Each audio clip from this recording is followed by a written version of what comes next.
Hello, I'm James, and I'll be doing the video for this week, week 7, and I'll be talking about an evolutionary perspective on mating and sexual selection.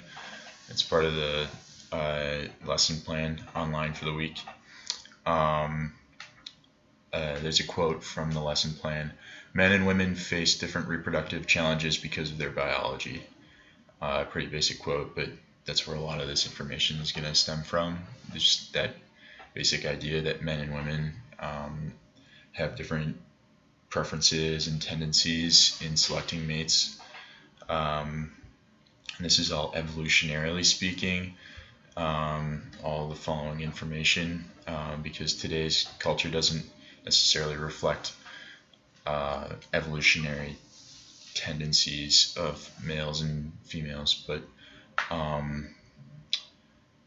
so evolutionarily speaking, the goal for all humans is to pass on their genes and to keep the human species alive. And there are three different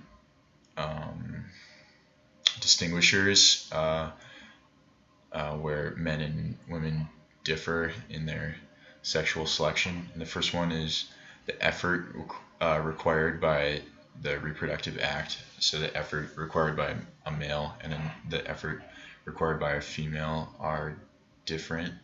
Men only need to have sex with a woman, just have sex, and that's pretty much it in order to reproduce. Women, on the other hand, must not only have sex with a man, but they also need to carry that child in their uterus and then give birth to that child and then feed that child and help them grow up. That's like evolutionarily their role. So thus, men just need to find and successfully mate with a woman in order to pass on their genes. And a woman must accept a male who is willing to provide for her and her child. So a male should mate with as many women as possible to successfully do so, to successfully pass on their genes, whereas a woman should only mate with one man who is capable enough to provide for her and the family. And like I said, this is all in terms of evolution, not really reflecting today's society. The second distinguisher is the age until which procreation is possible in the gender. With men can reproduce well into their 50s and even longer now that there's erectile dysfunction medication. Women are much earlier. They stop being able to reproduce much earlier than that. They stop in their late 30s, I think, is about when that happens. Like menopause, or there's a decline in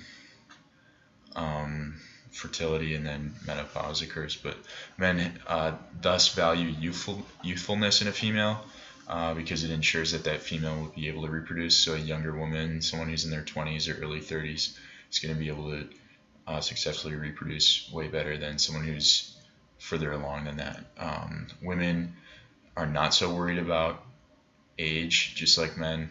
Not just like men. They're not so worried about age like men are, because men can reproduce a lot older when they're a lot older, so they're less concerned with youth. The third distinguisher is parentage confidence.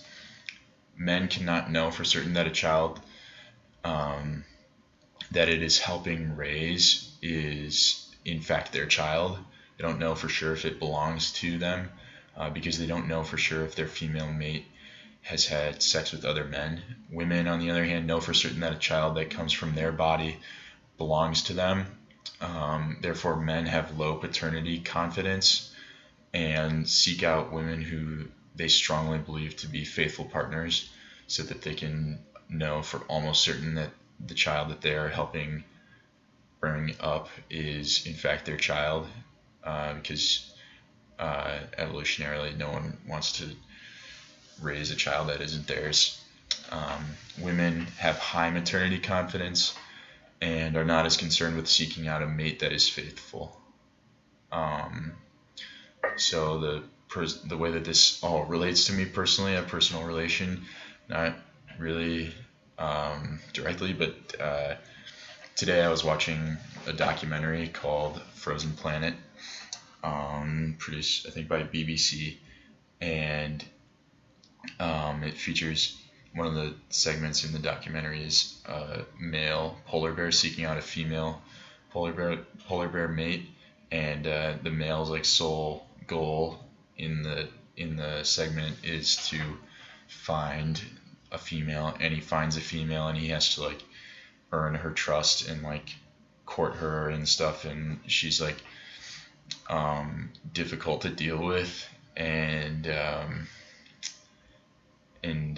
he knows for sure that he wants to reproduce with her, but she doesn't know for sure because she needs to make sure that this male is like worthy enough, and the female, yeah.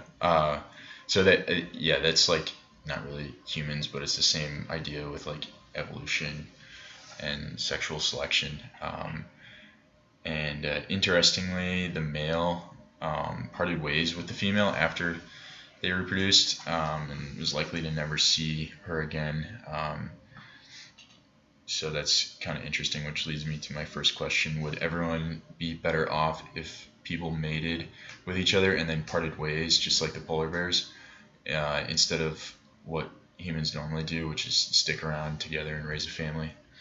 And my second question is, why do some animals part ways like the polar bears, but others mate for life? Like I think ducks or some varieties, or yeah, like ducks just, I think they mate for life, but something like a polar bear does not. Why do you think that is? All right, thanks.